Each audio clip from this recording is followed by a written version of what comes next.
All right, welcome everybody to tasting number 199. Ah, wow. We are 1 week away from reaching the 200 mark with our tasting next week, which will be pretty great. So, uh, Who's the 200th? yeah, next week will be 200. Who? Oh, we're doing a special kind of Irish tasting with bottles that we brought back from Ireland. So, That's very cool. yeah, it's going to be really fun. We're doing a potluck and all sorts of stuff. But all right, so tonight we have with us um, one of the OGs in the whiskey world. I have to say, he has truly been around and around the block in the whiskey world for quite some time. I originally reached out to Nick and Zach, the founders of Found North, who we've known for a long time, and then I reached out to Chris because I knew Chris was working there with them as well. And he was the only one who got back to me. So when Nick and Zach watch this video, they can maybe send us a little note and apologize. No, I'm just kidding. I'm just kidding. I will say, Nick has a huge out, which is he literally just had his second baby. I And don't his wife care. was like, I cannot work. Zach has no care. excuse, though, to be clear. No excuse. I mean, an email is an email. No, I'm just kidding. I'm just kidding. So we did, and I didn't have time today to look back to see when our last Found North vertical tasting was, but we did a tasting with Nick in my office. I'm thinking 5 years ago, or I don't even remember. It was before COVID or after COVID? After COVID? Okay, it was after COVID.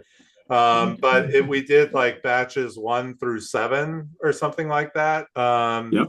And then I think we did the sherry cask, single cask. This is before any of the birds. Yeah. Oh, way before the birds. Yeah. And it was a really great tasting. And Holly and I, over the past few years, we've been, selling your brand, and we've always just been keeping one bottle back, just for who knows when. And so here we go. We had so many in the back room. I'm like, all right, time for Found North vertical tasting again, and we need to get rid of these bottles and try some really great whiskey. So reached out to you guys. We have Chris with us tonight. He's going to walk us through these bottles. I don't know what your time is like tonight, Chris. I don't want to, if you need to leave early, let us know. But thank you so much for coming on. Now, we know Chris from way back, pre-COVID. I feel like this is making me sound much older than I am, just to be clear. Yeah, so I'm not that old. Back in the late 70s, Chris was oh wait, sorry, that's a different Chris. Sorry. No, but we did when Chris used to be with Westland. Chris was like the face of Westland for quite a while, and really on the East Coast especially, he was all over the place. And he came up and visited with the Saratoga Whiskey Club back in its early years, I would like to say. And I remember we did a tasting over at Harvey's at one point. We might have done another one. I can't remember. Oh, man, yeah. We've done a bunch of stuff with you over the years. And then Chris moved on. I'll let him kind of do the story, but he moved on, was at Barrel Craft Spirits for a while, which we also love, Barrel Craft Spirits. And then is now with Found North, which is pretty awesome because Found North is doing really, really well. But it's been fun to see this kind of journey, and to see. I remember seeing you in Seattle when I was out there in 21 as well, going through the distillery there, and that was a lot of fun. But yeah, so Chris, if you could just introduce yourself, tell us a little bit about your background, and then if you could, for the newer, we have quite a few new people in the club, maybe just explain a little bit about Canadian whiskey. What makes it different from the U.S., and then obviously the whole concept of Found North and what you guys do with that. But just maybe from a whiskey standpoint, kind of touch on Canadian whiskey a little bit, and then we can dive into these bottles, or we can start with one right now and you can chime away, whatever you want to do. So yeah. Well, I'll do the quick CV thing because it's always worth sort of setting that up. And then what I would suggest is I'm going to give you the order we're going to taste these in because I do want to build them in terms of progression. So if you're looking at your scorecard, I've got mine in front of me as well. So what you're going to want to do is we're going to go with batch 10 is going to be number 1. Okay.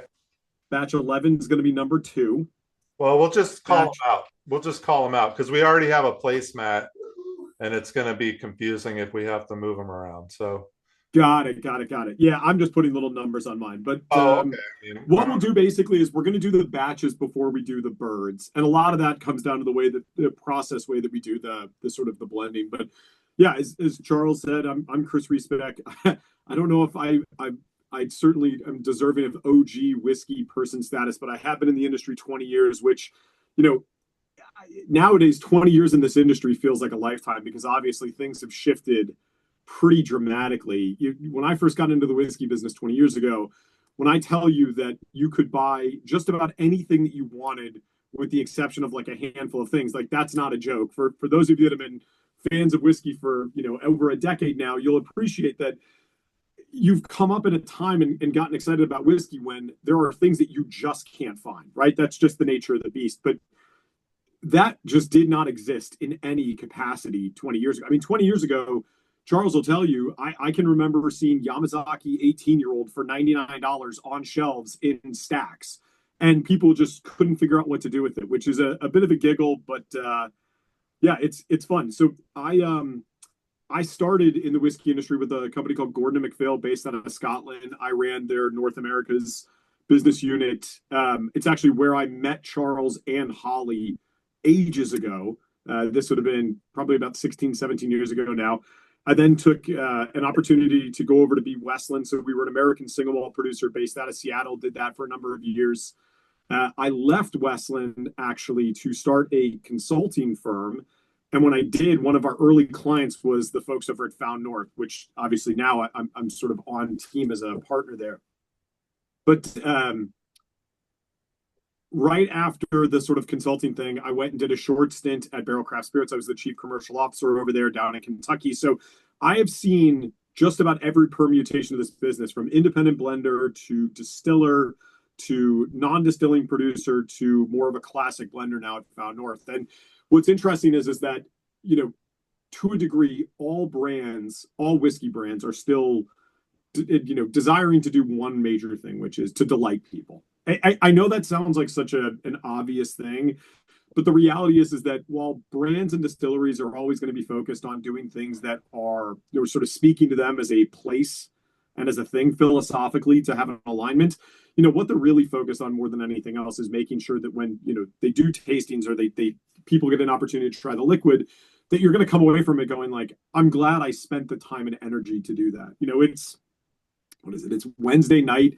You guys are all, together doing this. And for those of you that are home, I recognize that you all have quite a bit of other things that you could be doing. So taking the time to sit and listen to, the story of Found North and a little bit about how we make our whiskey is something that is not lost on me. So I'll start with just a very brief thank you, which is, thanks to Charles, thanks to Holly, thanks to all of you for taking the time and energy to sit and, have a bit of a giggle and hopefully enjoy some of these whiskeys. Hopefully what you'll come away with at the end of this is an appreciation for how we do things that is a little bit different. I think for many of you, you'll know that a non-distilling producer is fairly in vogue at the moment in the industry, right? So non-distilling producer, you don't own a distillery, you're just a brand. You can either blend stuff or you can just bottle it as is. And I would argue there's some obviously overlapping components of what a non-distilling producer and an independent bottler is, but with a non-distilling producer trying to be more of a branded entity. Now, at Found North, I think we're very cognizant of the fact that we do not consider ourselves to be a non-distilling producer. Now, obviously, we don't own a distillery. All the liquid that you're going to taste in front of you are blends that we make at a co-packing facility here in the United States, but they're all sourced from a variety of different distilleries up in Canada.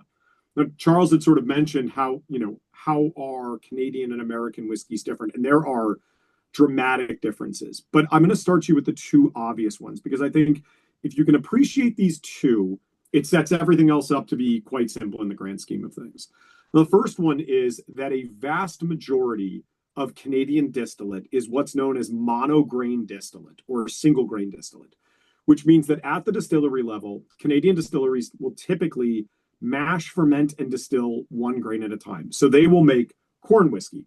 They'll make rye whiskey. Now, obviously, with rye, you'll tend to have a little bit of barley for conversion needs. But the reality is that they'll typically do these things independently. So let's just assume all of us that are on the Zoom call, we pulled together too much money and bought a distillery in upstate New York and said, well, we're going to make American whiskey. Well, American whiskey is classically a sort of a multi-grain distillate, right? So you'll have some level of corn, some level of rye, potentially some level of barley.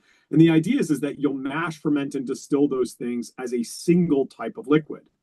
Now, the challenge with that is that you really limit the potential of what you can do with that liquid long term, because when you've identified that you're going to utilize X amount of corn, Y amount of rye, and Z amount of barley, and said, okay, we're going to do this, the core liquid profile that comes off the still can only be matured in so many different directions. Now, obviously, you've got mountains of different types of finishing casks and lots of different opportunities in terms of what you want to do. But what you're really focused on at an American distillery is making a good quality initial whiskey and allowing sort of the grace of good quality oak to make really compelling whiskey out of that distillate. Now, this is where I would say let's start by having some of the batch 10 here. So batch 10 was the second release of our wheated blend. So has everyone got a glass of batch 10? On your tasting sheets, it's going to be the bottom center. There you go. Everyone's got it?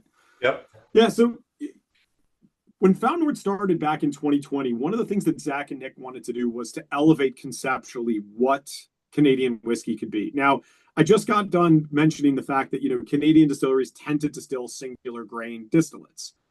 Well, the reason that they do that is because of the way that they perceive the difference between a brand and a distillery.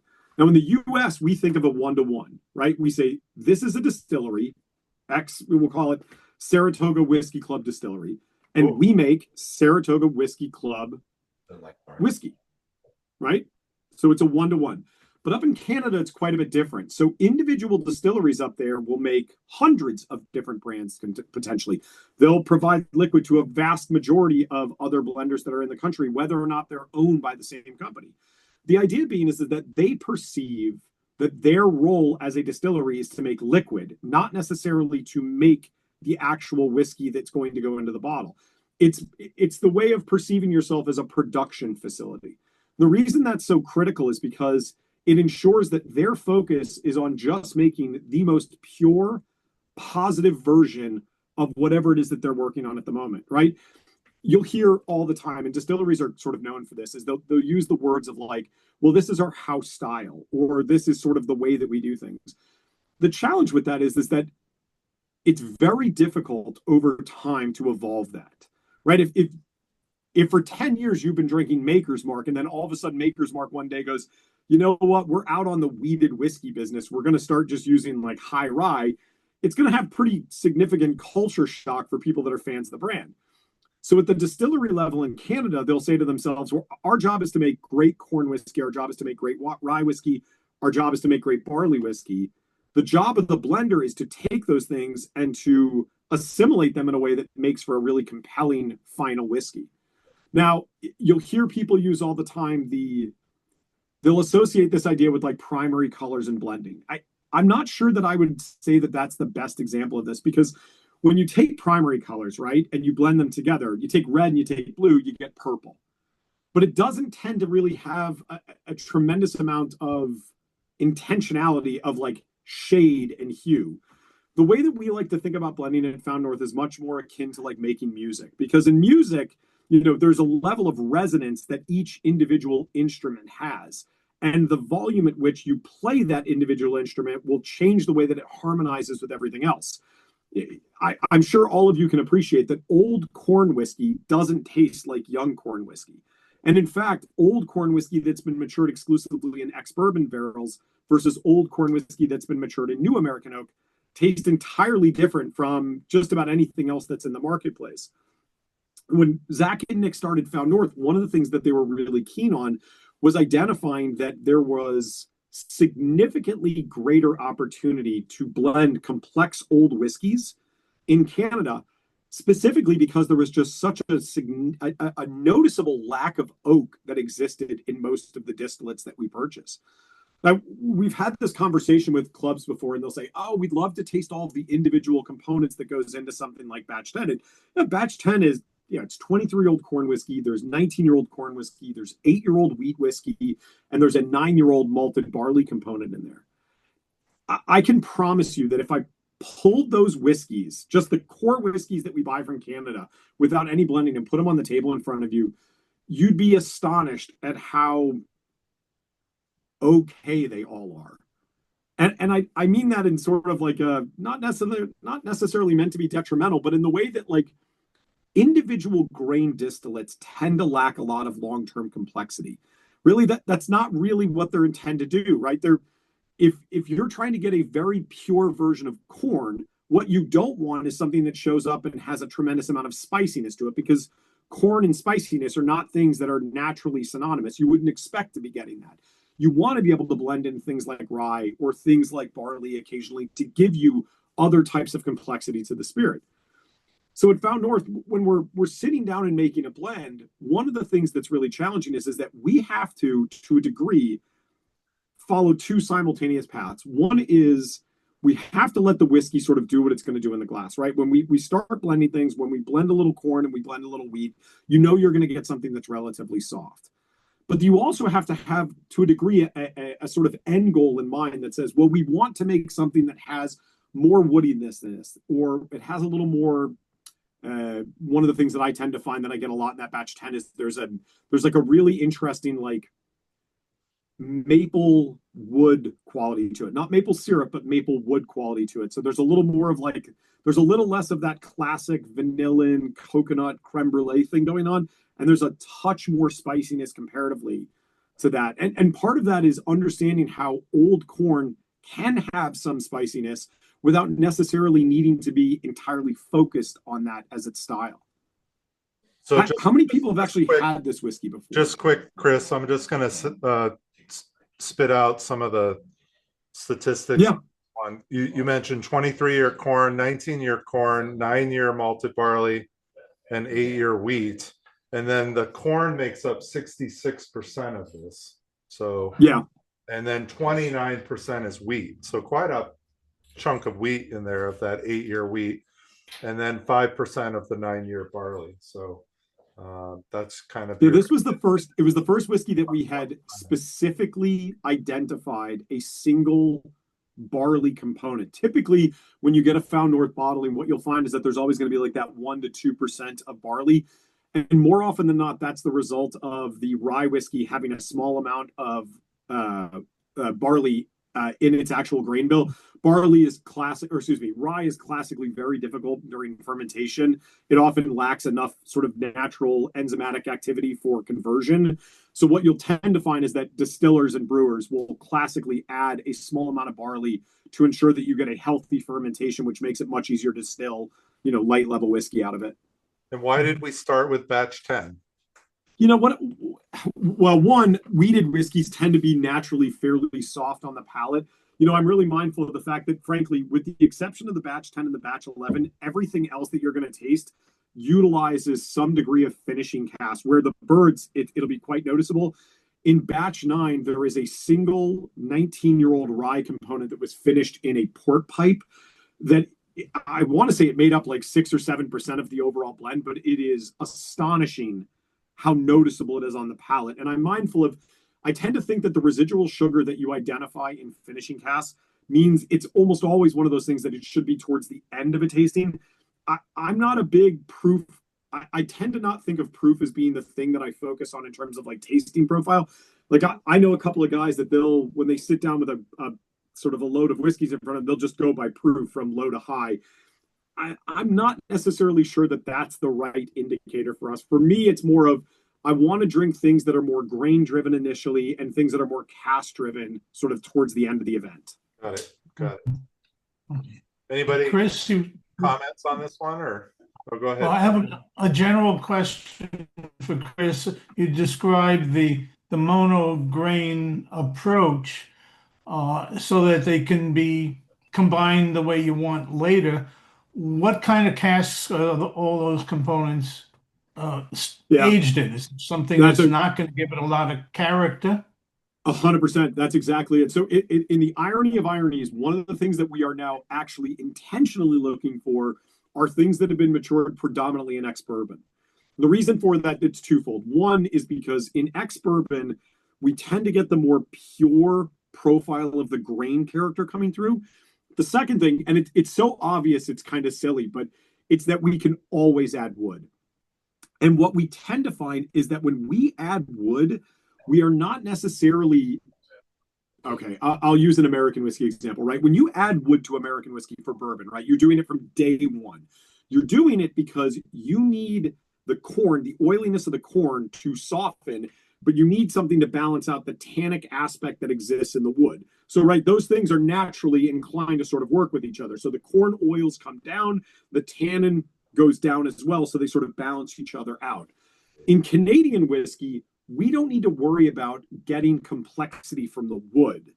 The mature grain has already spent so much time and it's naturally oxidized to a degree that you're going to get a ton of really interesting, like old corn to me has a load of rancio to it. It's got this like slightly sweet, semi-metallic note that exists that I really enjoy. But if you were trying to add complexity with wood, you'd often you'd put too much wood to it and then it would sort of overpower it. But if you add, I'll say we work exclusively with air dried new white American oak. So we don't buy any kiln dried oak. Has everyone heard the difference between the two of those? Yeah. Well, okay. It sounds like most of you have, but some of you haven't. So here's the differentiating factor. And Charles will know this because we were zealots about this at Westland. And I frankly evangelized it to our team at Found North enough that we do everything in air dried new oak now, which is I'm going to use an example. So, okay, in the American whiskey industry, this is a tree in the forest. Tree gets cut down, it gets cut into board footage. And that board footage is kiln dried. Once the board footage is kiln dried, it gets shaped into staves and then it is warped into a barrel. That process will take anywhere from 3 to 6 months. Now, during the kiln drying process, one of the things that occurs is that you tend to keep quite a bit of the tannin in the wood because it's not had time to precipitate or oxidize out. Now that works really well for them because that tannin is the thing that balances out the grain character that exists in corn. But if you're not getting a tremendous amount of natural oiliness in the corn because it's oxidized over time, you don't need to worry about that. So one of the things that you're much more concerned with when you're working with old distillate is you do not want to get a tremendous amount of tannin in wood that's going to touch very old, delicate whiskey. So what we'll do is we'll work with air dried oak. So an air dried oak tree in the forest gets cut down and gets cut into board footage. That board footage will then be left in a drying yard for anywhere from 18 to 48 months. Now, during that drying period, what they'll do is they'll hit that board footage with groundwater. And if any of you have ever been to a cooperage that makes air dried wood, one of the things that you'll notice is when you're walking around, on the ground, it will look like there is very rusty colored water. Now, what that is it's actually the tannins that are precipitating out of the wood and oxidizing once they've been hydrolyzed. What's really kind of funky about that is that means that instead of the first liquid pulling tannin out being whiskey, that tannin has already been removed from a vast majority of the wood before the whiskey actually goes into it. So for us, when I say that we want to add a bit of color, because that's always something that we're sensitive to because there's not a tremendous amount of color in ex-bourbon matured whiskeys. We want to add a bit of color, but more than anything, we're trying to add a little bit of creaminess. If we put our whiskeys into kiln-dried wood, you would get tannin first and not creaminess. It would take time for that tannin to dissipate. But for us, when a vast majority of our whiskeys will go in for, maybe a year to 2 years tops, one of the things that we're really cognizant of is not having to worry about losing the tannic aspect of the wood. And in fact, almost immediately being accessible to getting that sort of creme brulee, creamy coconut cake sort of things. Does that answer the question to give you sort of a sense of why we do it? Is there a time when you ever do use new charred oak? We've done experiments. If you remember when we did the season 4 single barrels, which interestingly enough, were also wheated single barrels, we did use some charred new white American oak. But interestingly, I think I'm realizing now, even Kelvin, which we bought those from, I think a vast majority of their wood is also air dried at this point. Yeah. But here's the thing I would tell you is that I've been in the whiskey business a bit now. I've worked at a lot of really good producers. Any producer worth their salt at this point, unless they are making distillate from like day zero, are using air dried new white American oak. Air dried oak is the Ferrari of wood programs at this point. You can mess up a lot of things in the distilling level. You can mess up a lot of things in the blending level. But if you buy bad wood, or you buy overly tannic or dry wood, you're going to fuck up the whiskey. There's no way around it. Yeah. Okay. This applies to new barrels, but if you're using ex-bourbon, then it doesn't matter how that initial wood was dried. That's exactly it. So think about it. By the time the Canadian producers get access to a vast majority of those ex-bourbon barrels, they're already going to have spent 4 to 5 years in the U.S. for maturation. By the time they get up there, they are going to be quite a bit of that tannin will already have been exhausted. And don't get me wrong, there'll be a small amount. But for us, where a vast majority of the whiskey we're buying is over 15 years, and frankly, at this point, a lot of it being over 20 years, that most of that tannin is going to be well exhausted by that point. Mm-hmm. Cool. All right, where are we moving to next, Chris? Yeah, let's do the batch 11 now. 11. So it's interesting. How many people have tasted batch 2 from us? Anyone? Okay, a couple of people. Charles, I would hope you have.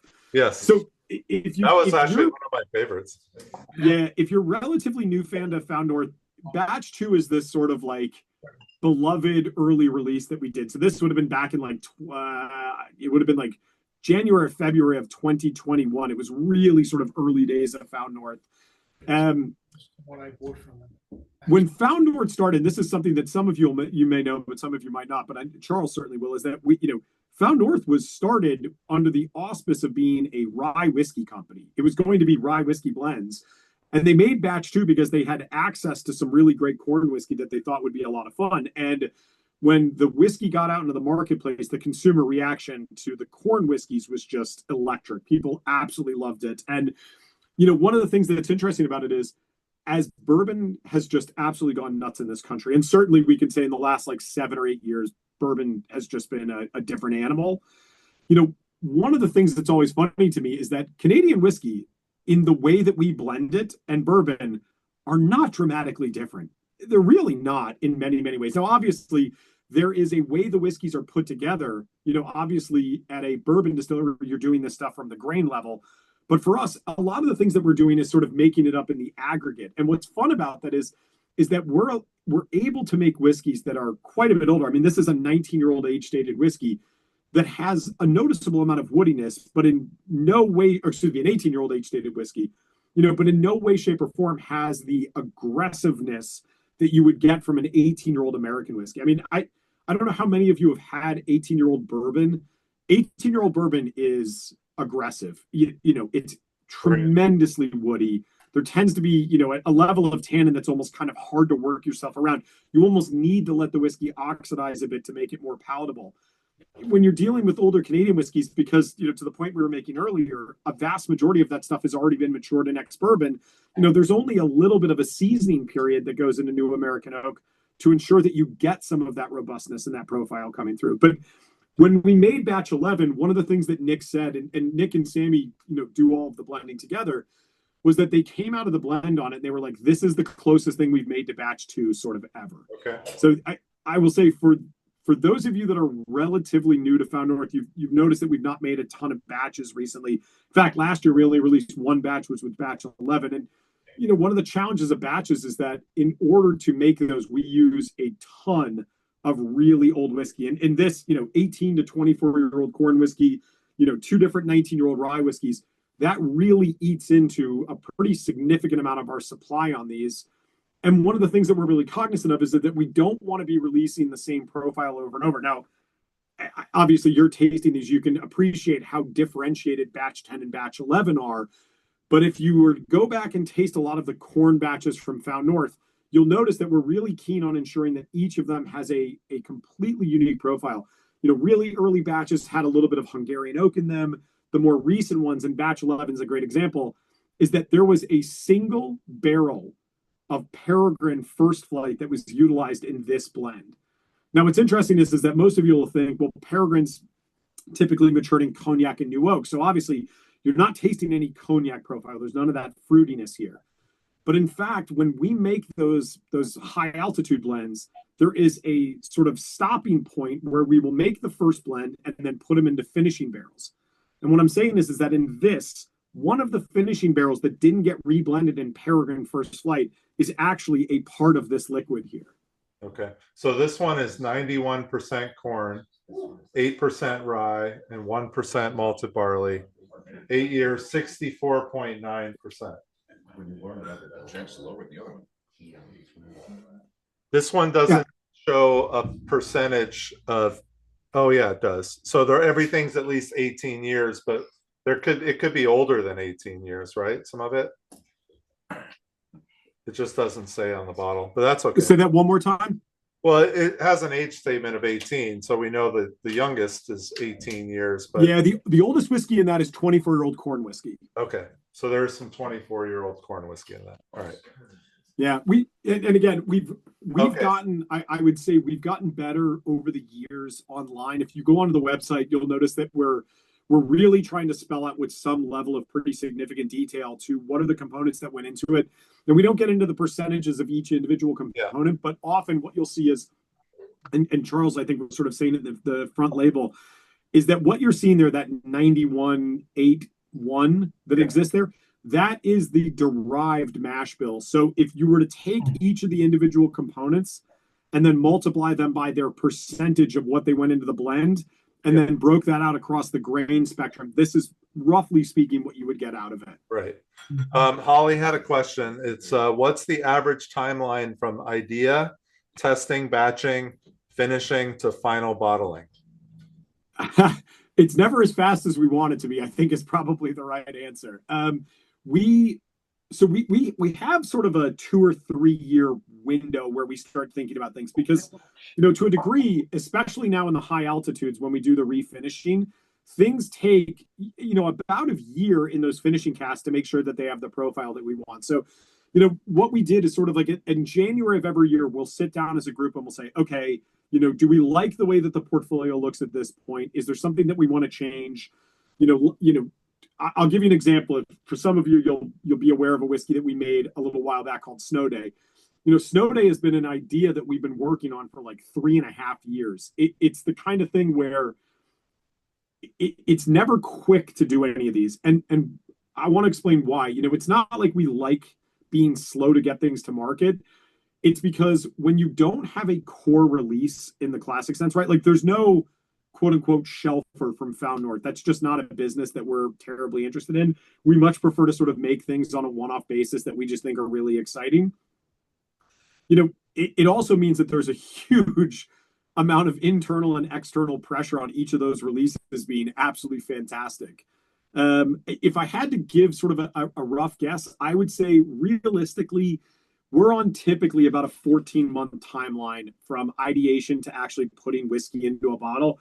And that's assuming that we have the right components accessible. So I'll give you an example. Right now we're in the process of bringing down a pretty significant amount of rye whiskey that we've just purchased that we're really excited about. That whiskey, with the exception of one item this year, a vast majority of that liquid won't be used for anything until next year.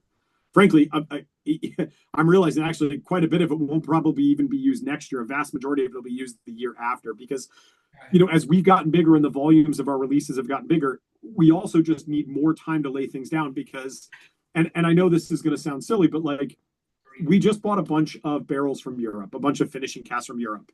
And what's sort of fascinating is that the quality that we bought from, the producer we bought from is considered like a top of the market quality producer. And yet we still got 15% of the barrels came in and they just weren't to our liking.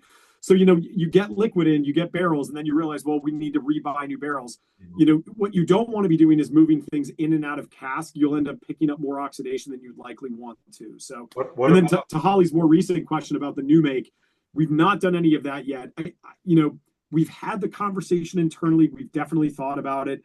I'm not sure it's the thing that, one, we want to do, and two, what we are known for at this moment, right? Like, blending new make and sort of laying that stuff down is a very different animal. Now, we own some younger whiskey, but not anything that would be even, remotely close to be considered new make at this point.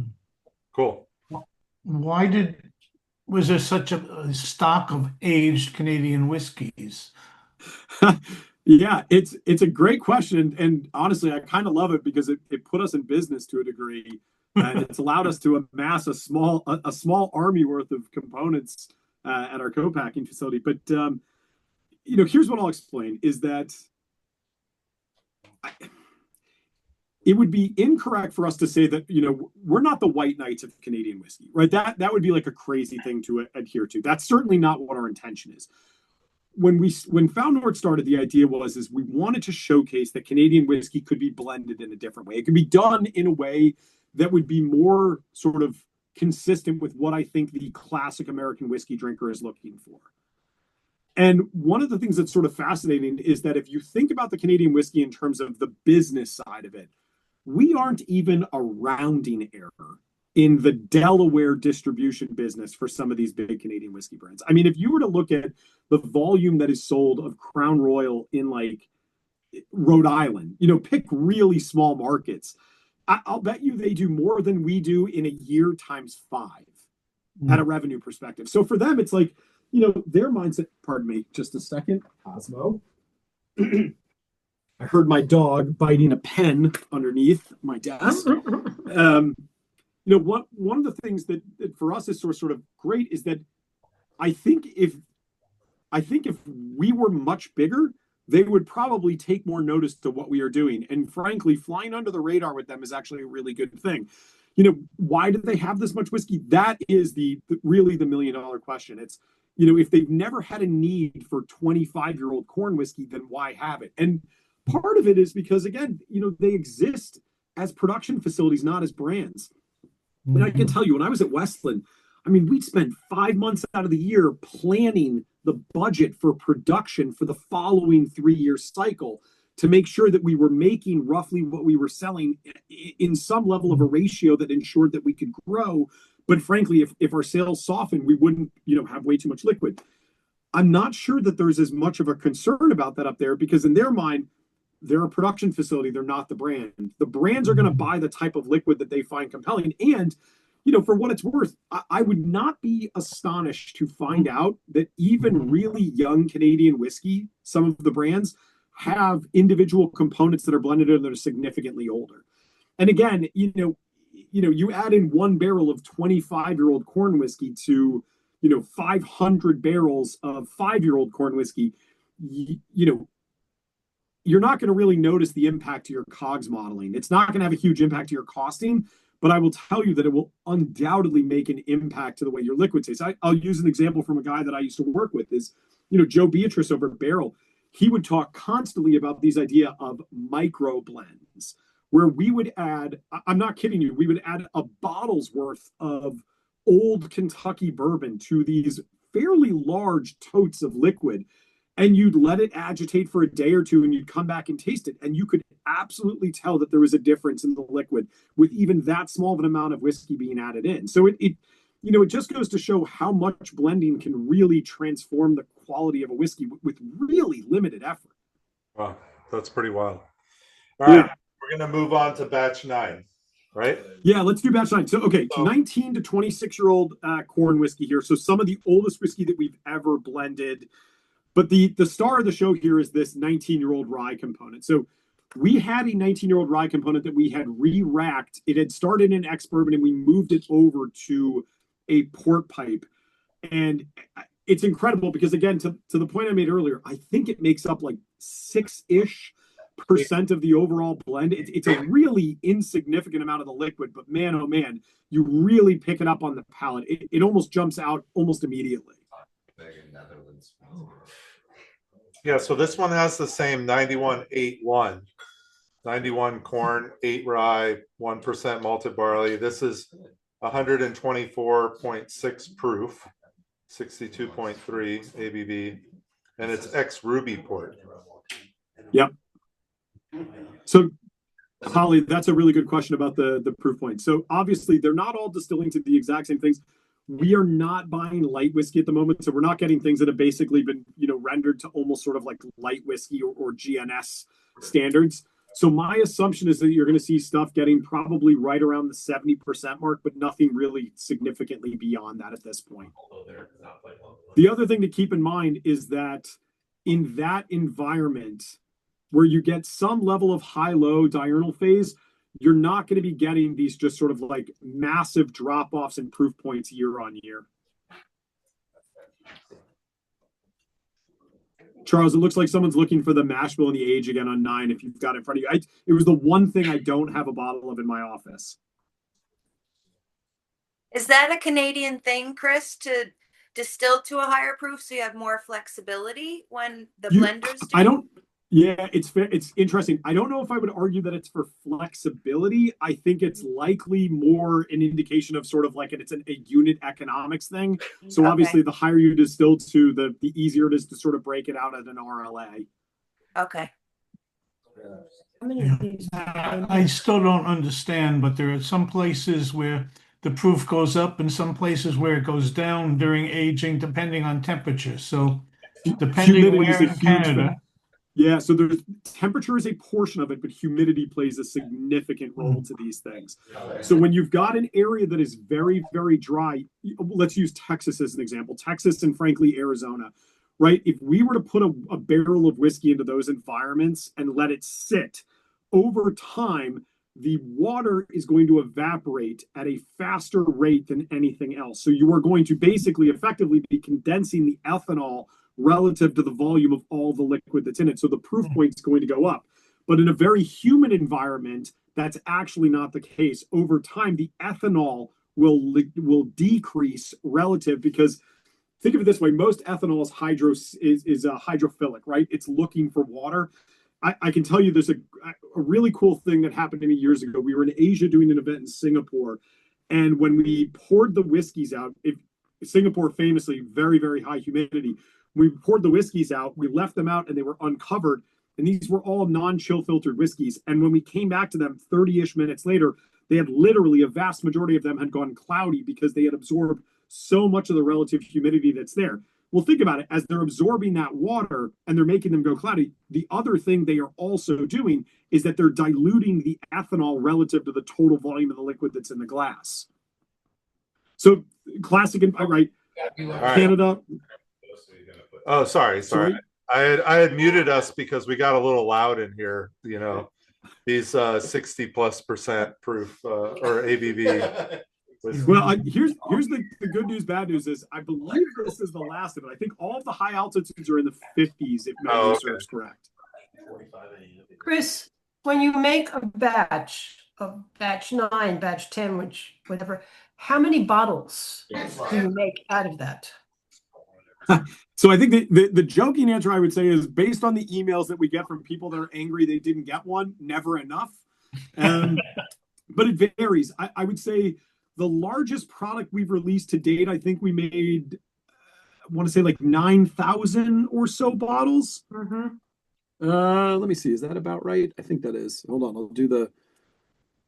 Very trying. Yeah, about 9,000 bottles is the largest release that we've made to date. And, it's one of those things where, like, could we make these things bigger? Yes, but. And the but here is that I don't know if we can make them as good as they have been and just double them. I mean, listen, we grew last year, but we grew, Charles, I would venture to say, Charles and Holly, I'll tell you, like, they don't get mountains of this stuff. No one does.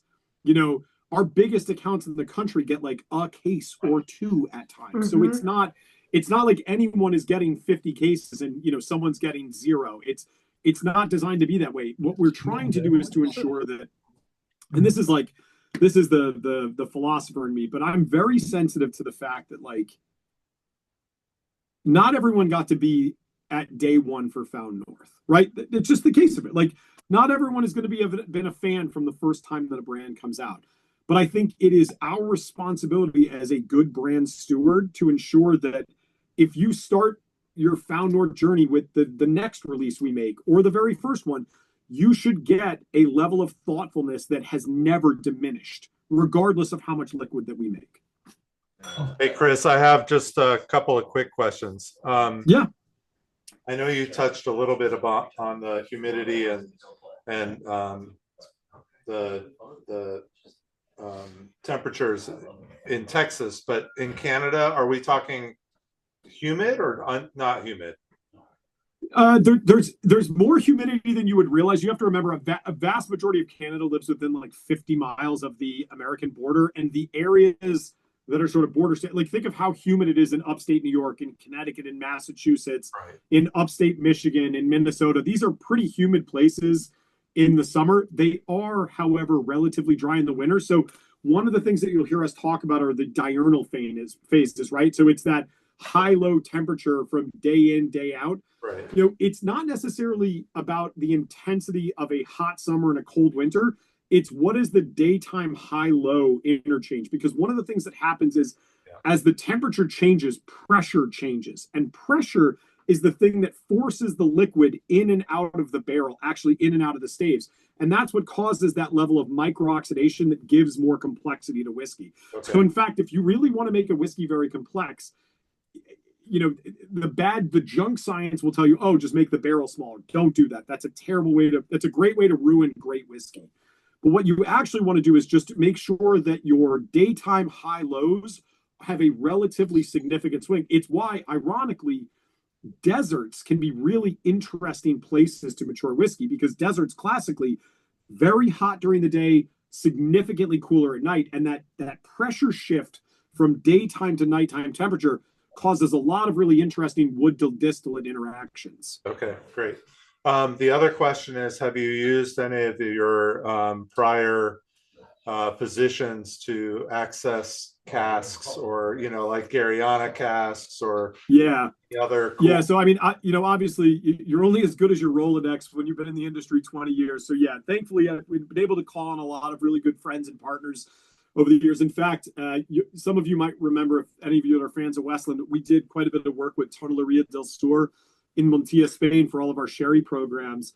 We're now buying all of our sherry casks from Rafael Caballo, who owns Tonelería del Sur at Found North. Okay, cool. All right. No Awesome. Garyana just yet, though. I've been pushing for it, Charles, but no Garyana just yet. Before we jump into high altitude stuff, just quickly around the room, what was your favorite batch of the three? 11. Wait, hold on. Nate? 10. 10. Quaid? 9. 10. 9.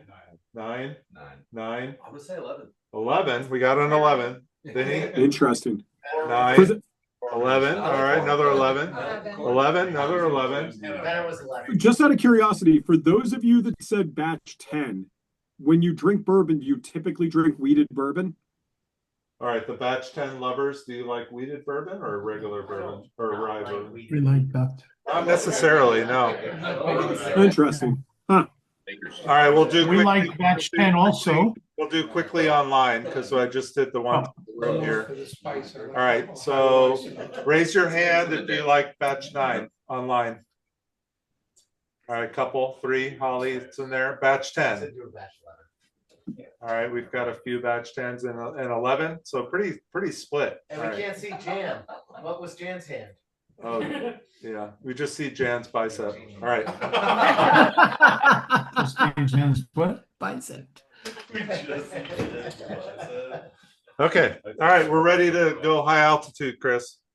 Yeah, so let me start with just a really quick sort of primer. So you're tasting 2 different ranges within Found North tonight. So you're tasting the batches, we've just done that, and you're about to taste the high altitudes, which are going to be the ones that have the fanciful sort of birds on the packaging. So there's a pretty significant production difference in the way that we make these. And it's very, very simple, which is batches are a 1-step process and birds are a 3-step process. So what do I mean by that? Well, 1-step process basically means that when we make batch 9, batch 10, batch 11, We take the components from Canada. Individual components may see some level of finishing. So the example in batch 9 would be that 19-year-old rye that we put into the port. But then we will blend those and then let the whiskey homogenize for a week or two and then bottle it, right? So it's a one-step process. It's a blend and then it's bottled. In the high altitude process, it's a bit different. So what we'll do is we'll start by making we'll call it a first blend. Now the first blend is going to be all of the individual components that we're going to work with. But then once we've got that sort of really large, tanks worth of liquid, we'll then re-rack that liquid into a variety of different finishing casks. So I'll give you an example. You've got in front of you all 4 of the birds that we've made, right? You've got a hoverhawk, a goldfinch, a helldiver, and a peregrine. Each of those has a different style of cast that we will utilize in doing it. So I'll use helldiver as an example just because it's got more differentiating types. So in helldiver, we use sherry casks, we use cognac barrels, and we use New American oak, right? So all 3 different types. So that big blend that we've made, that primary blend, we'll re-rack it into all of these barrels. That whiskey will then sit for, let's say, a year, 8 months to a year. And then Nick and Sammy will start tasting each of those individual barrels and start making a new blend from only a selection of those casks. So, and I'll use round math just to make it simple. Let's say we started off by blending 100 barrels worth of liquid, right? That first blend's 100 barrels. We then put it into 100 different unique finishing casks. We might only use 65 or 70 of those finishing casks to make the actual liquid that goes into the bottle that's with you. So it's very much about sort of starting very broad and then sort of narrowing as we get into that final blend. So there is effectively a 3-step criteria or selection process to make it into a high altitude bottle. The first is, does this component do the thing that we want to do to make this sort of initial core blend? Then do we think that it will taste better in this type of finishing cask? And then the third is, did the finishing cask do the thing that we actually wanted it to do? Holly spent enough time in the whiskey industry as well. She'll tell you, like, you can go into the blending room with the best intentions. You can say, oh, we know exactly how this whiskey is going to work with Sauternes. And then you actually sit down to taste it and you go, that did nothing like what we had expected. It happens all the time because the reality is that like each barrel is so wildly differentiated. If it weren't like that, you would have no incentive to ever buy a single barrel ever. If all single barrels tasted the exact same, single barrel programs would not exist in any capacity. But they do exist because there's obviously these sort of really wonderful micro provenance things that exist in individual barrels. Well, the same holds true for a blender, right? If we lay down 50 whiskeys or 50 barrels worth of PX sherry matured whiskey, we're going to get 50 relatively consistent types of liquid out of it. But there'll certainly be enough differentiation that we can say, oh, well, this barrel should be held apart because it's really special and we think we can identify it for something else. Or, and this happens all the time, this just isn't ready. We're about to make this blend. Vast majority of the barrels are ready to go, but for whatever reason, these 5 barrels just aren't showing the levels of maturity that we want from them. And we don't throw them out or dump them down the drain. We just sort of sit on them and wait to see what happens. So what I'm going to suggest is let's start with the Hoverhawk. So top left-hand corner, Hoverhawk is one of my absolute favorites. If you're not familiar, a Hoverhawk is a colloquialism for the American kestrel. It looks like a very small species of hawk. They're absolutely gorgeous. I had like a very cool moment, and I was looking at the scorecard earlier. I was out for a walk yesterday, and one of our neighbors, a few roads down, is doing a pretty big construction project on their house and have a huge construction, like a dumpster in front of their area. And I looked, and I was, it's probably about, I don't know, a couple hundred yards away, and I noticed that there was what I thought was a large squirrel on top of the dumpster. And it turns out it wasn't. It was a gigantic rat. And as I got a little bit closer, the rat freaked out and jumped down and ran across the road. And as he did, a kestrel, which was up on a light pole, it couldn't have been, 100 feet away from me, swooped out and grabbed the rat and brought it up on top of the pole and had himself a snack. And I was like, I thought that was just so incredible. As you can probably imagine, everyone in the Found Nord team are pretty into birds. We are, we all went through the same COVID. The reality is like everyone got into birds during COVID, it seems like. But boy, oh boy, I love this whiskey. Hoverhawk has, and this is not something that I think you will often get out of whiskey, it has effervescence. This whiskey literally dances on the palate, which I find so fascinating. Now, we use two types of finishing casks here. We use some air-dried New White American Oak, but we also use quite a bit of Muscatel. And Muscatel is, in many ways, it has some of the profile things that you would anticipate out of sherry. Now, obviously, from Spain, but not from the sherry triangle. It's from Malaga. And what you get out of Malaga are going to be these really intensely raisinated sweet wines. And what's great about this is you will get if you get a glass of Muscatel from like a still wine producer, what you'll get is a wine that the acid is so noticeable, it almost feels like the wine is literally like lifted off the palate. And I think we were able to grab some of that profile in this whiskey. I'm just like an enormous fan of this whiskey. What I find very funny is that the next thing we'll taste is the Goldfinch. Goldfinch using Sauterne, which I would argue is the more sort of muscular profile comparatively to Muscatel. Sauterne is really big and rich. Muscatel is a little more delicate comparatively. Do you suggest we do these side by side at all? If you can, I mean, if you've got them in glasses, by all means. I've got them in my glasses side by side. I was planning to do the same. But like, which ones should we do side by side? So the Hoverhawk. Do Hoverhawk and Goldfinch. Start with the Hoverhawk and then taste the Goldfinch. Hoverhawk and Goldfinch side by side. The Goldfinch. All right, so Goldfinch, just since we're doing side by side, is 91 corn, 8 rye, 1 barley. So I'll add that in here. And so I'll let you in on a very fun inside baseball Foundor thing. So Goldfinch, which we just released in the fall of last year, was originally designed to be Hoverhawk version 2. Okay. Well, let me go back actually a little bit. Hoverhawk version 1 was designed to have Sauterne actually. And when the Sauterne barrels showed up, they had sat at port in the United States in August on a customs hold, and they went rancid at the port. So when they got to the co-packer, we realized that we couldn't use them. As soon as you open the door, you can smell it, a week later kind of thing. So we knew we couldn't. So I reached out to my friends over at Casnolia in Spain and said, well, what do you have? And they were like, well, we've got these really nice Muscatel barrels. So we bought like 20 of them. We had them rush shipped over. It was not the cheapest thing we've done in a long time. So, interestingly, we still had intentions of wanting to do something finished in Sauterne. And when we tasted Goldfinch, what is now Goldfinch, in the Sauterne cast, we realized that the profiles were too differentiated to say that, oh, this is Hoverhawk 1 and Hoverhawk 2. We realized that it made more sense for the Sauterne cast to have its own name. And in fact, Goldfinch kind of feels very apropos for a wine style that is referred to as liquid gold. Yeah. Was the volume that you released the same on these two, more or less? No, Hoverhawk was a little bit smaller, if memory serves correct. I can look up really quickly. But if memory serves correct, I think we made like 100 more cases of Goldfinch than we did Hoverhawk. And speaking of Goldfinch, that's the only bottle that we still actually have. Oh, pardon me. Goldfinch is almost twice the size of Hoverhawk. It's quite a bit bigger. Goldfinch was a bigger release. We do have 3 bottles of Goldfinch, so that's the only one that we actually have. So Price point? $199. Sale price. All the way. Which is your MSRP, right? $199 on that? The answer, Close to it.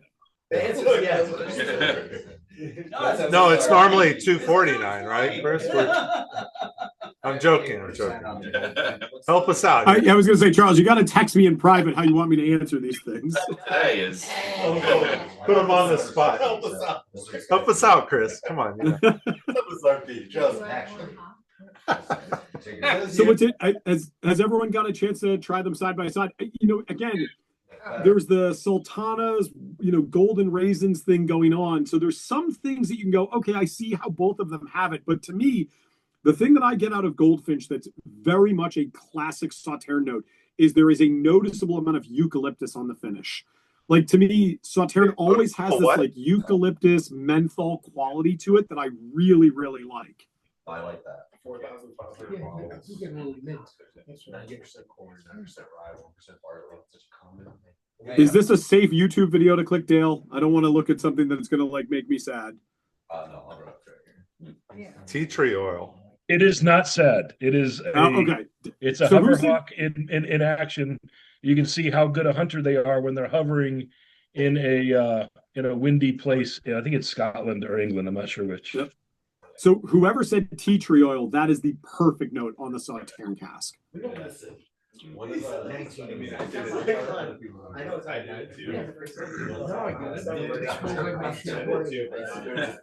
it. Yeah. So what's interesting is that each of these releases is starting to sort of develop its own little personality. So obviously, when we make subsequent versions of Goldfinch and subsequent versions of Hoverhawk, they're going to maintain some level of the identity. Now, is the identity Sauternes and Cognac? I don't know. It will likely, I would say it would be very difficult for me to envision a future for a Goldfinch release that has no Sauternes, because it's such a part of the sort of profile.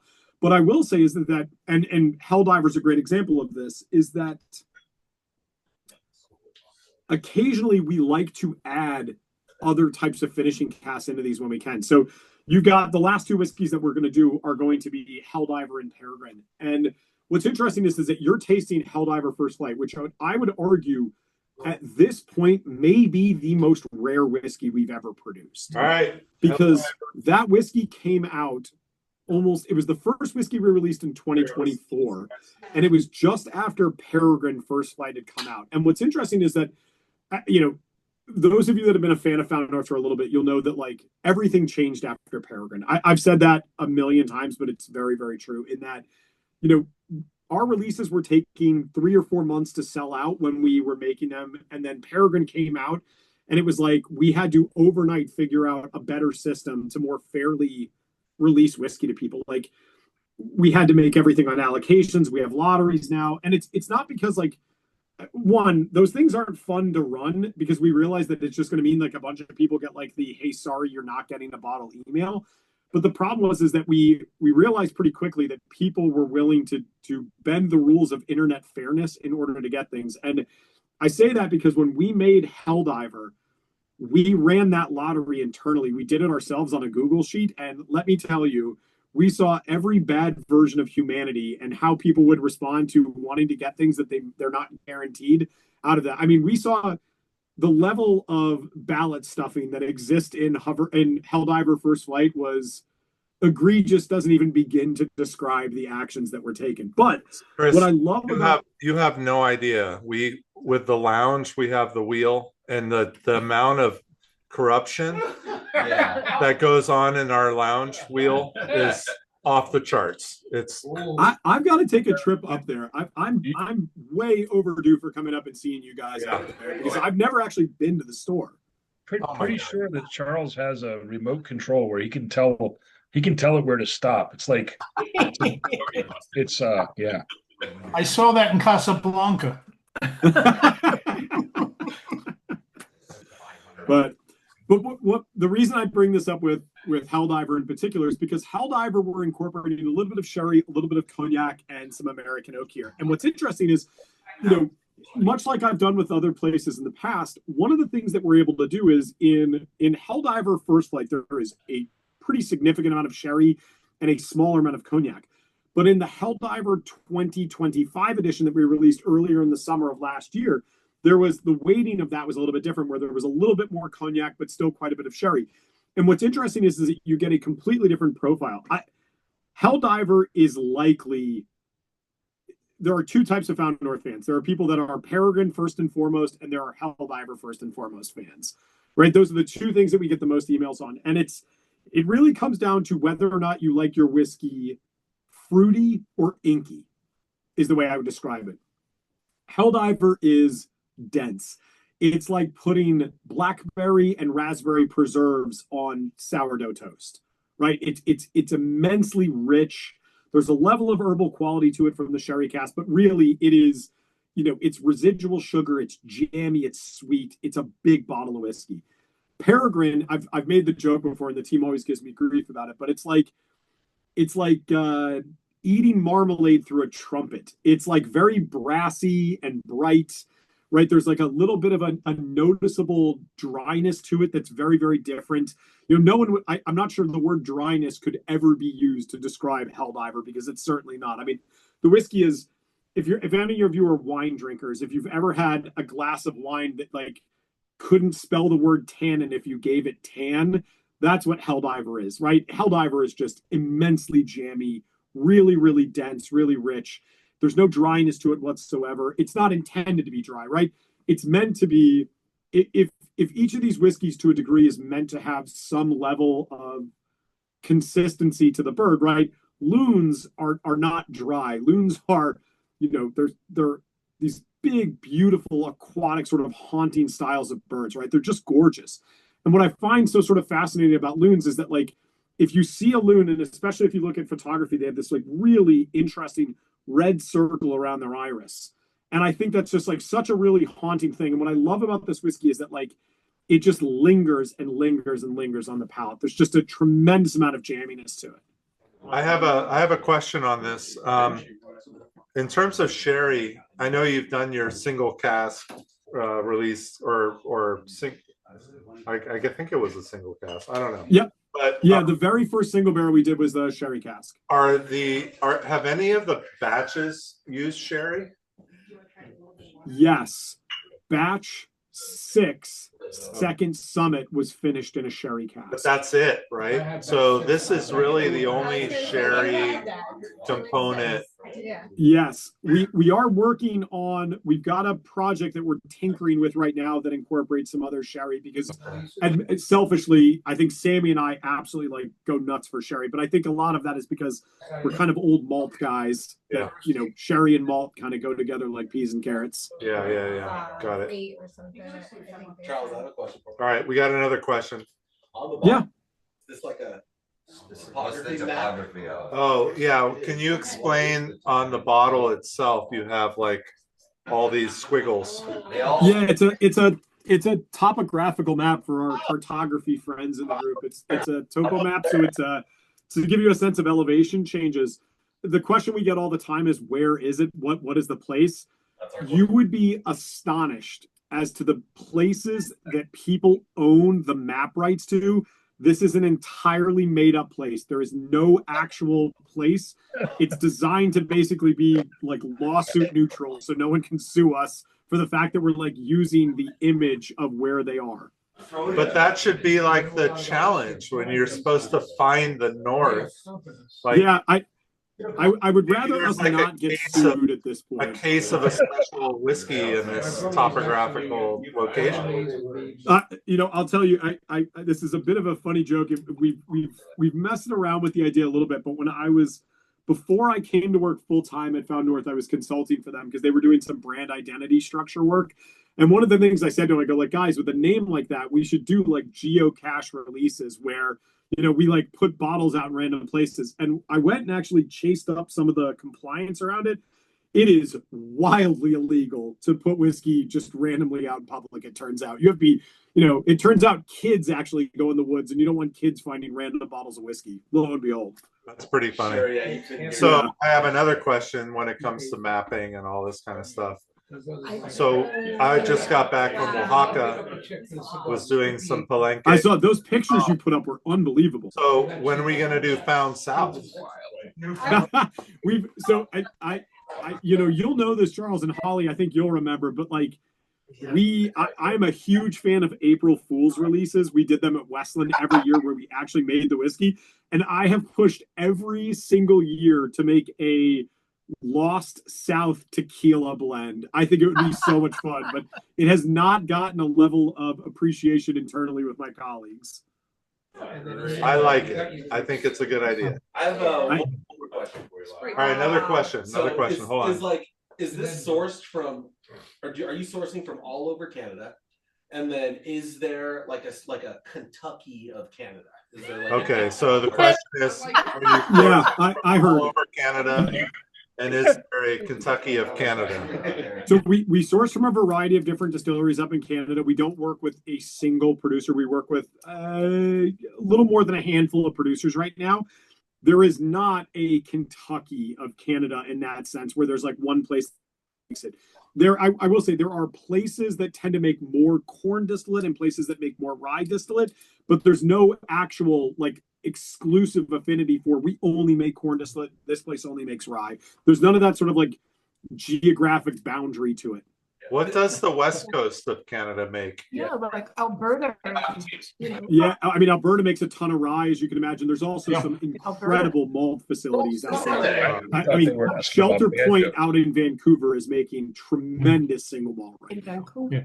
We have some Alberta. And then you've got Sons of Vancouver. They're a really good rye producer out in Vancouver. There's actually, man, I will tell you, I know that Canadian whiskey doesn't get a tremendous amount of love, and I'm very appreciative of the fact that Found North seems to be a bit of an outlier in the way that Canadian whiskey is appreciated by the broad stroke of American consumers. But the crop of young distillers in Canada making really good whiskey right now is pretty impressive. Holly asks about Hiram Walker. Yeah, Hiram is definitely one of the big producers out there. That's for sure. Okay. One of the experiences. Oh, in terms of the okay, got it. Yeah, Hiram likely is the sort of the MGP. That's how you North. say I it. think that's a fairly fair assessment. Though I will say there's a couple Over of big Alberta? ones. Over Alberta, Sorry? you think? Over Alberta? Alberta sells a decent bit, but their prices are really aggressive. Okay. I have the feeling there are only a few large producers in Canada. There are a growing number of craft, but in terms of, the question about Kentucky, there aren't a lot of moderate-sized distilleries, as far as I know. There, yeah, I guess I mean, to a degree, it's sort of how you determine what is considered moderate. Like Alberta, by Canadian standards, from a volume, is likely considered a moderate distillery if you were to look at it comparatively to like Hiram or Lethbridge or something like that. We also have this handle. Yeah, there you go. It's but I mean, God, there's I mean, I don't know if any of you have been out to Glen Breton, which is like a lovely malt facility out in Nova Scotia. They make great. I mean, there's so much good whiskey in Canada right now. There's really, really good stuff. The key is that you've got to be willing to sort of look past a lot of like the top line label stuff. Like if you're looking for like really old random age statements and stuff like that, you're going to find it through blends. You're not going to find a lot of that stuff being released at the distillery level specifically. And again, a lot of it's just a financial challenge, right? Like, if you've got a very healthy business selling 5-year-old, relatively, young, light, sweet, clean, easy to mix whiskey, there's not a huge appetite to potentially disrupt that by saying, oh, well, tomorrow we're going to make a 25-year-old blend. Dale, I don't want to try that right now because it might crash the system. But I see one last thing from Holly when she said sherry, it's Oloroso. We do work with quite a bit of Oloroso. We also buy quite a bit of PX. The only thing we've not done is we've not bought any Fino. We've bought some Amontillado and some Manzanilla, but we've not bought much in the way of Fino. All right, so we're going to move on to the last one, right? The Peregrine. Yep. So this will be Peregrine. So all right, obviously this is our final. Chris, can I ask you one quick question before we go on to this? Moving on. So you're importing your casks and your everything wonderful. I love everything from Canada. I mean, it's not a political question, but how is it affected? What the hell you're doing there? Because no, I'd like to know. I would like. Yeah, to, no, it's not a political question. Influencing your business ethics and what you're importing and what you're charging for what you have. So thank you. Yeah, so we're really lucky in that it's interesting. The tariff aspect with Canadian whiskey is actually relative specifically right now to bottled whiskey. And because we bring it down as bulk, it's not being impacted by tariffs currently. Now, obviously, I say that with sort of like fingers crossed kind of thing, because there's no way of guaranteeing that that'll be the case in perpetuity. But yeah, it's sure there's I mean, I will tell you, I spent I mean, I just mentioned earlier that we brought over those barrels from Europe. And, I spent, I'm not kidding you, probably 3 days, like 3 8-hour days on customs paperwork to get it right, because it changed literally from like the end of the first day to the beginning of the third day. The policy changed and I had to rewrite the POs because there's some clever accounting ways to help offset tariffs, but it's a lot of work. It's a lot of work. Mm-hmm. All right. Thank you. Thank you. Thank We're you. going to move on to the 21 year.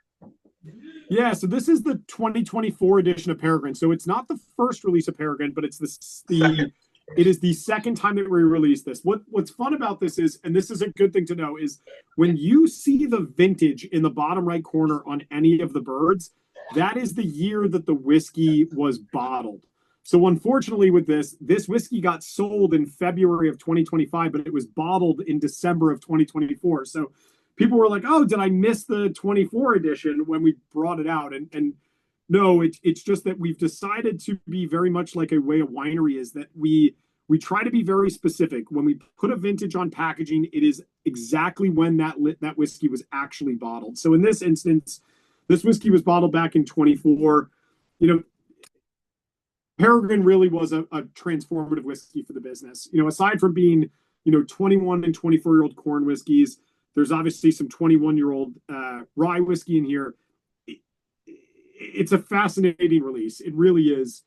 What Nick and Sammy are able to get out of cognac and French oak and a small amount of American oak in making this is really something special. I made the joke earlier that it's a bit like sort of like eating marmalade through a trumpet, and I genuinely mean it. There is a fruitiness that exists here that is not the way you would think about like ripe fruit. It's very much more of like you think about like getting like a tin of apricots, like dry tinned apricots, and it has that profile. To me, that's an exact idea of what we're trying to achieve with Peregrine. Peregrine has a level of austerity. It's a little more reserved comparatively, right? Helldiver, Goldfinch, they're really in your face. They're really unctuous. Hoverhawk maybe has a little degree of that austerity, but not to the degree that Peregrine does. Like Peregrine is it's a whiskey that like you can almost pick up really obviously just how restrained it is on the palate. Like the whiskey, it's very easy when you finish things to just have the profile kind of going all over the place. The whiskey will lack any sort of real consistently down the center line of the tongue. And in Peregrine, for 2 straight releases, we've just been really fortunate that the guys have been able to make that whiskey have considerable amount of restraint and really be present on the tongue. The finish on this is just incredibly long. But I mean, this whiskey is the reason that we've made all these other birds. It's not too much to say, but like, had Peregrine not been as successful as it has been and hopefully continues to be, we likely wouldn't have sort of built the high altitude program out to the degree that it is. I mean, it gave us a huge amount of confidence to go out and do more of these 3-step process, blend, finish, reblend style whiskeys. And it's made a big difference to us. I mean, I think, I made the joke earlier that Zach and Nick, when they set up Found North, they were, a rye whiskey company. And then we were a corn whiskey blended company. And now we're a corn whiskey blended company, but also a finished whiskey company. And it's every time we release things, it gives us some level of confidence in what the potential is to do other things. And Holly, to your question you're asking right now about have we expanded outside of the US? Yeah, we just started exporting a small amount of whiskey to South Korea, and I'm hoping that in the next I'd like to say in the next 6 months we'll hopefully get Canada on board, because it's always a bit hysterical when people are reaching out being like, oh, we can't wait to get your whiskey in Canada. I'm like, yeah, we don't actually export it or re-export it to Canada at this point. And, I'm married to a Canadian, and I always find it funny. It's like, Canadians, the nicest people in the world, until you tell them they can't have their own whiskey. That was the question I was going to ask. You can import back to Canada, but thank you, Holly, for your question about South Korea, because they like whiskey. But and this is where it's actually kind of funny and frankly a bit sad, is that when we do bring the whiskey back to Canada, it will be faced with a tariff, even though it's Canadian whiskey, because it's a product of America. Mm-hmm. And when it goes back, it will, like, frankly, we won't even be able to sell it in most of the provinces. We'll really probably just start with Alberta, that operates on a more open system comparatively. It was, Until Canada becomes our 51st state. yes, right. No. Kidding, just kidding. Yeah. I thought it was really funny, Okay. the whole. the I don't- royal, I don't have much control over what's going on anymore. But I do want to kind of get a feel for what people like above the altitude, above the clouds. So, well, let's go around the room real quick. High altitude. Start online. I'm ready. All right, we're going to start online. These people don't know what's going on here. In that case, I better start drinking, so I'll figure out what's happening. So, between the Hoverhawk, Goldfinch, Helldiver, and the Peregrine, I'm going to say them out. Raise your hand online. So, Hoverhawk, I liked. No, I didn't. Well, Chris. I liked it. I really did. If Chris liked it, we all should be raising our I hand. like it. Yes. All right, Goldfinch. I like the Goldfinch. Goldfinch. I did. Too. Helldiver. Oh, Helldiver, pretty damn good. Okay. Say that one was pretty special. mhm. Hard to beat that sherry with that old corn. And then Peregrine.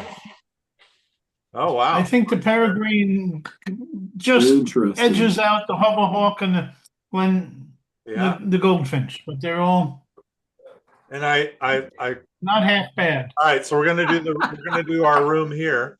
While they're rather actually quiet right now, it's kind of crazy. Yeah, don't way too long. That's because you're on mute. Brian Fur, he's the real. We got a real Found North fan here tonight. He's like, he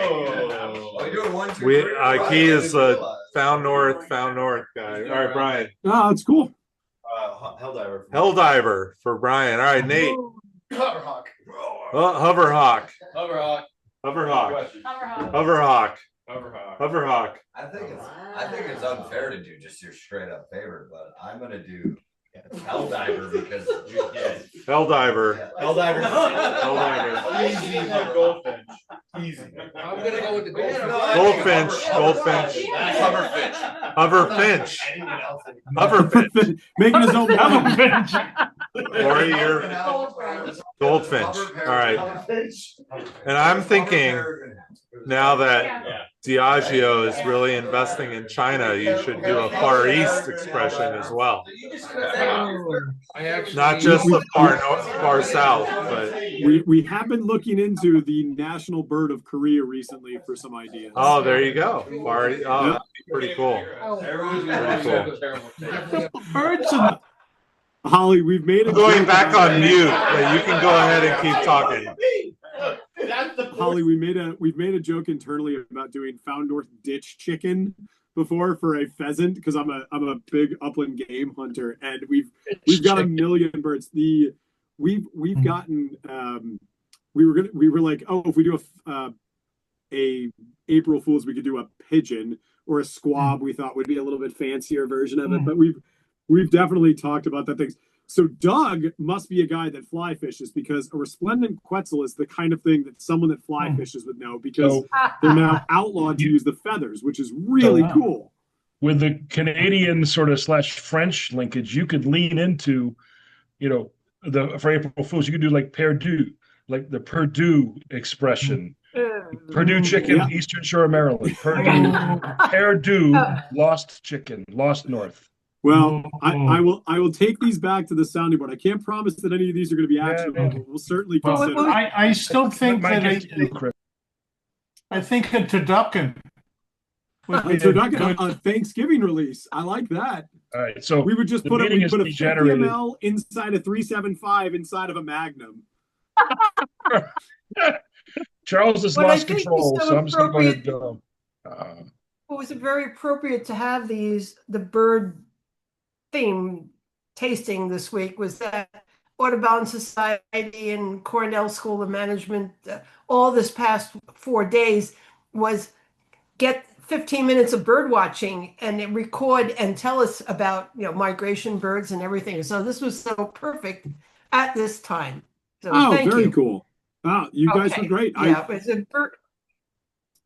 I certainly Chris, appreciate. quick question away from the birds. Sorry. No, I'm done. I actually not a huge fan of birds. I think I told you that they're I like mammals.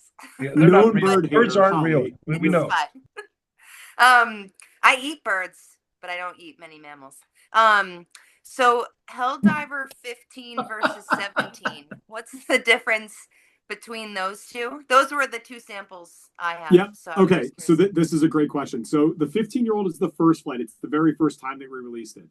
Okay. So when we made, I'll make it very clear. When we made Helldiver First Flight, it's its own blend, right? Starts its own core blend, goes into its own finishing cast, then gets reblended and released. When we made the Helldiver 2025, which is the 17-year-old, you've got the other media sample on, that starts as an entirely new blend. There's no liquid, there's no shared liquid from Helldiver First Flight versus the second edition. They're entirely different releases. So different core liquids behind it, different core blend, different finishing cast.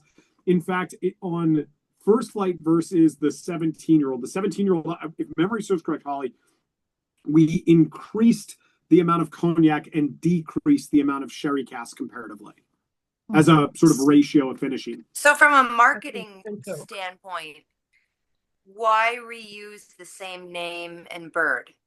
Because they're using what we consider to sort of like the archetype of the release. So it's sherry, cognac, new oak. Each bird has a profile to fit, and if it fits to a degree, the bird, yeah. It's funny. You're raising all the questions that we've had internally, which is, like, well, is Helldiver always going to be a 15? And we said no. Like Helldiver could be a 20, it could be a 17, it could be a 13. It just so happens that it has to have been a 15 and a 17. The only one I will say is that Peregrine does seem to be a little bit different. Like, I'm not sure you'll see a sub 20-year-old Peregrine from us when we make them. It just kind of feels like that's sort of the metric for it. Are there multiple Goldfinches that you've released? We've only made this first one. That came out in October of last year, so it's really new. It's our most recent release. Okay, that being said, I would be very surprised if we did not make another one eventually. It's our turn. But I will say also, we're very mindful of not releasing the same thing over and over. Like, I think it's good for these whiskeys to occasionally take a year off. Like, I don't think we should make a Helldiver every year. I don't think we should make a Peregrine every year. I don't think we should make a Goldfinch or a Hoverhawk. I think it's important for those things to have a little bit of time between releases so you can appreciate the individual release as it comes out. It's comparison is the thief of joy, right? It's if you get two of them relatively back to back, the initial thing you want to do is go, oh, like, is it better or is it worse than this? And it's like, well, no, it's just different. How many different releases do you do in a year? At a maximum 5. We make typically 5 things. So we do 4 things that are available at the market and 1 thing that's usually mailing list only. So Chris, as almost anybody on this video will tell you, if you give me whiskey and give me too much time, I might start thinking. So you can just say, forget it. But why are you importing in bulk and aging and blending here as opposed to in Canada? Because we would pay tariffs on the whiskey coming back in. And frankly, to do whiskey blending at the scale we do, there's very few facilities. The facilities in Canada are either way too big or way too small for our volumes right now. Okay. Thank you. We don't have a Goldilocks solution up there right now. Okay. I have the same question as Holly, which is, what is the next release? I can't tell you that. It's coming, but I can't tell you that. It's not far off. Oh, okay. Thank you, Holly. So, I found this post. Any other questions? I don't know if everyone gets the same thing. When Dale does his clapping, it comes floating up from the bottom of the screen. Chris, how do you decide what is lottery online only and what goes to retail? The only thing that we've done that was sort of like lottery, it wasn't even a lottery, but mailing list only, was Snow Day. And I think we've always sort of endeavored to have a quote unquote brand ritual style release. And I think Snow Day fits that. I think anything that we've released to the market, the likelihood is we would continue to release it to the market as we have. I don't foresee us changing that in any dramatic way. Chris, thank you very much.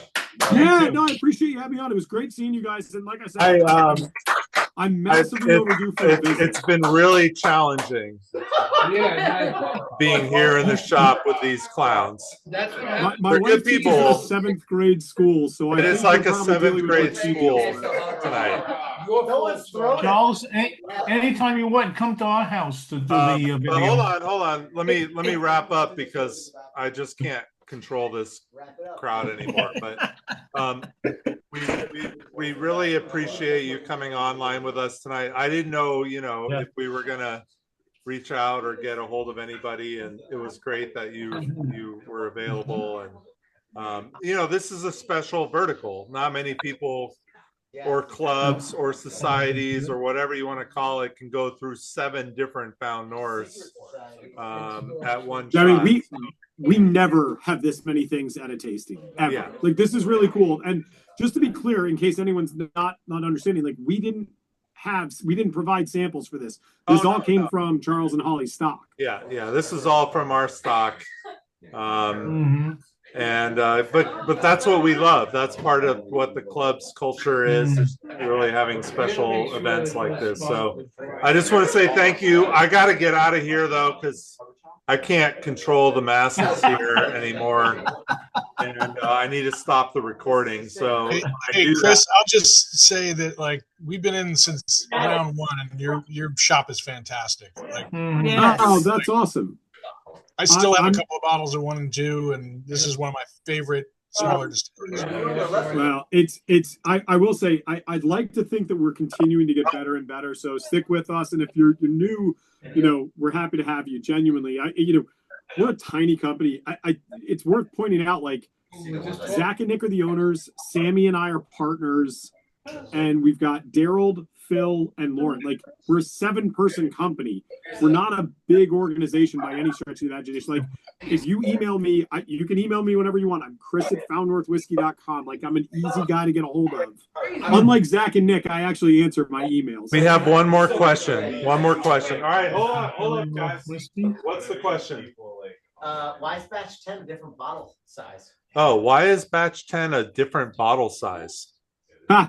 Yeah, so we were working with a new glass manufacturer, and it was the one time we bought glass off of, like, not getting the bottle in hand. What this bottle shape is called the Arizona. It's an off-the-rack glass. It's not bespoke glass. We get the screen printing done bespoke. And for whatever reason, this guy's mold of Arizona was just like a quarter-inch shorter. It made no sense. But you had that Hungarian oak bottle that was like number 6 or something. It's just, I'd love to say, like, that there's so many, like, little weird dry good. We were buying glass a couple of years ago. We were buying glass like per release. Now we buy glass a few years out at a time. All right. Thank you. I'm gonna Thank sign you. off. Chris, you've been awesome. Thanks, Charles. You need to come to Saratoga Springs. I'm in. I mean, what the hell? Like, Connecticut is not that far away. 100%. I mean, I used to do that. I used to do that a lot. So just I don't I'm in travel the the way that I track used to, season. frankly, but I'd be happy to get up and see you guys. you don't want. Lounge is open in 2 days. Yeah, just come whenever. Just come whenever. So Come on up, and I we appreciate can it. house you too. So you stay with us. We'll be halfway up. It's fine. yeah, That's you very kind. won't ever stop getting questions though. So all right, so we're gonna sign off tonight, and good night, everybody. Hope you had a good time. And Thanks, everyone. Great. Thank you, Charles. cheers. Thanks, Chris. Thanks, Charles. Cheers.